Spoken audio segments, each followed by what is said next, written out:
進行整個紮鐵工序之前，就應該先同各行業互相配合，好似水喉、渠、電器、消防、冷氣、煤氣、電梯、釘板等等嚟制定紮鐵嘅步驟嘅，而且要喺預留暗喉嘅地方，盡快咁紮好樓面底鐵，等其他行業可以盡早完工。不過記得啊，所有嘅暗喉都唔可以行陣鐵面，唔係就會影響石屎保護層噶啦。炳叔，講下，原來紮鐵嘅工序咧，真係幾繁複嘅喎。係啊，你都唔想棟靚樓起到好似我平時腰骨痛咁企都企唔穩噶。唔會，炳叔，你老當益壯噶嘛。咁好口，講翻紮鐵好過啦。嗱，喺紮樓面鐵嗰陣時咧，就應該預備定一啲掹仔，咁萬一臨時要更改細鐵都有得用啊嘛。呢啲就叫做未雨綢繆啦。咁我都有先見之明，我平時都會預先安裝好一啲較大嘅過路箱，咁就唔使拆去個別嘅樓面鐵啊嘛。咁啊醒啦！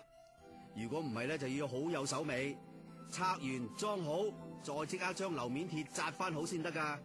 仲有啊，各行業嘅裝置如果有啲咩需要改嘅，應該要早啲話俾紮鐵管工知，咁樣成個紮鐵工序先至可以配合到噶。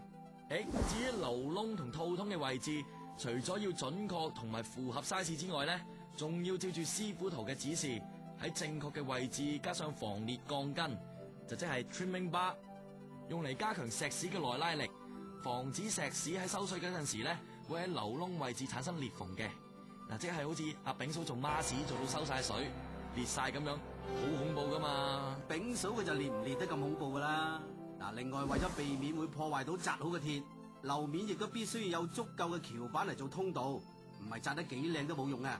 計我話，總之樣樣都做好啲，棟樓啊自然都有質啲啦。咁做得好唔好咧都要 check 過至知嘅。所以成個紮鐵過程，除咗紮鐵管工之外，仲要由大判嘅管工嚟審核，再入驗收紙，搵工程師嚟驗收噶。點止啊？如果紮鐵部分涉及到板模啊、機電或者其他行業嘅話咧，就仲要由工程師、監工同埋機電工程師嚟 check， 三方面都覺得冇問題啦，咁樣先至可以落石屎嘅。落完咧就仲要盡快掃翻乾淨鋼筋上面嘅污漬添，真係我女朋友都冇 check 得我咁緊啊！咁啊係啊，落完石屎之後，承建商咧就要用驗鐵儀嚟抽樣檢驗石屎保護層。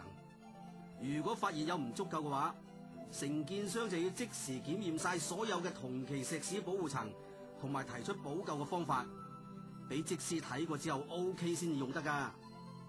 雖然 check 嚟 check 去就好似好煩咁啊，但係只要我哋做得好嘅話，怕咩俾人 check 啊？講得啱，炳叔，果然有見地啊吓！